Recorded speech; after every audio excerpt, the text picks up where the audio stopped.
আসসালামু আলাইকুম, আমি ফারুক স্যার। আজকে দ্বিতীয় ক্লাস নিয়ে হাজির হলাম পরিসংখ্যানের। গত ক্লাসে আলোচনা করেছিলাম মধ্যক নির্ণয়ের জোড় সংখ্যার ক্ষেত্রে। আজকে আলোচনা করব মধ্যক নির্ণয়ের বিজোড় সংখ্যার ক্ষেত্রে। মধ্যক নির্ণয় বিজোড় সংখ্যার ক্ষেত্রে আমাদের কী কাজ করতে হবে অতিরিক্ত? এখানে তো সারণী দেওয়া আছে, একটি গণসংখ্যা নির্বাচন সারণী দেওয়া আছে। শ্রেণীভিত্তিক গণসংখ্যা বলছে পদার্থ উপাদানের মধ্যক নির্ণয় করো।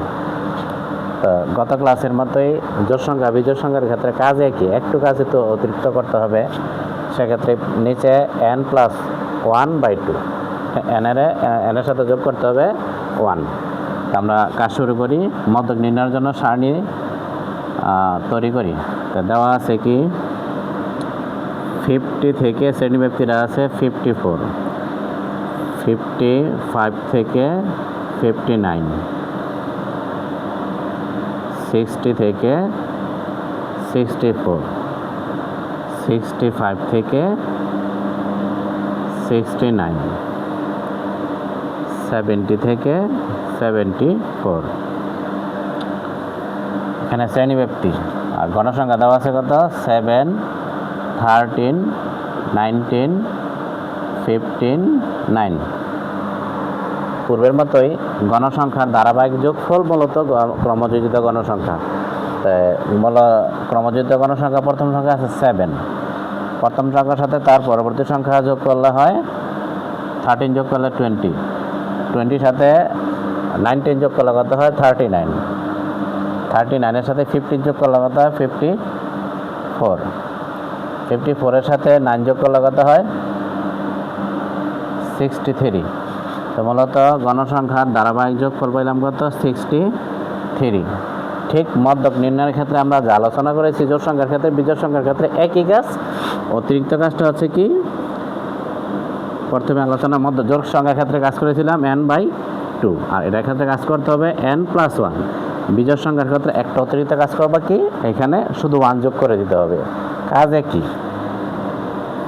n এর মান হচ্ছে 63 + 1 2, 63 আর 1 হচ্ছে 64, 64-এর আমরা ভাগ করব 2 দ্বারা 32। এখন মূলত হচ্ছে 32টা কোন শ্রেণীতে অবস্থিত? 7 উপর 20, 20 উপর 39, তার মানে 32 অবশ্যই 60 থেকে 64 শ্রেণীতে অবস্থিত।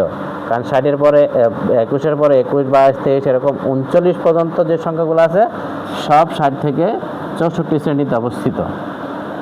আর ঠিক তার বরাবরের মধ্যক শ্রেণীর বরাবরের যে গণসংখ্যা fm, তার উপরের ক্রমযোজিত গণসংখ্যা fc, আর মধ্যক শ্রেণীর যে নিম্নসীমা তাকে ধরা হয় l। যাই হোক, আমরা এখন মূলত পাইলাম কি 32তম পদ কোন শ্রেণীতে অবস্থিত। সুতরাং 32তম পদের অবস্থান কোন শ্রেণীতে? তাহলে 60 থেকে 64 শ্রেণীতে, 60 থেকে 64 শ্রেণীতে। বুঝতে অসুবিধা হলে দয়া করে কমেন্টসে জানাবেন। তাহলে মধ্যক শ্রেণীটা কি? মধ্যক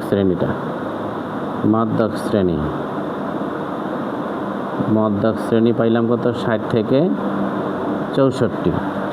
ভিডিওতে কোনো সময় আসেনি, তাই ভুল ভ্রান্তি হলে ক্ষমার চোখে দেখবেন আর ভুলটা ধরিয়ে দিবেন। মানুষ মাত্রই ভুল হতেই পারে। তো এখন আমরা লিখব কি, মধ্যক নির্ণয় করতে বলছে। মধ্যক নির্ণয়ের সূত্রটা লিখবা। আমরা জানি মধ্যককে আমরা ইংরেজিতে মিডিয়ানও বলতে পারি। মধ্যক বা মিডিয়ান সংক্ষেপে এমই, l+n/2 fc গুণন h/fm। সাইড নোটটা লিখে নিলে স্যারদের খাতা কাটতে সুবিধা হয়। তো চেষ্টা করবো সাইড নোটটা এরকম ডান পাশে লিখে দিতে। না লিখলে হবে, কিন্তু লেখাটা উত্তম। এল এর মান কি? মধ্যক শ্রেণীর যে নিম্নসীমা। তাহলে এল এর মান পাইলাম কত? মধ্যক শ্রেণীর নিম্নসীমা 60। তারপর আছে কি n এর মান কত? 63, n এর মান 63। fc কত পাইছি? fc 20। এফ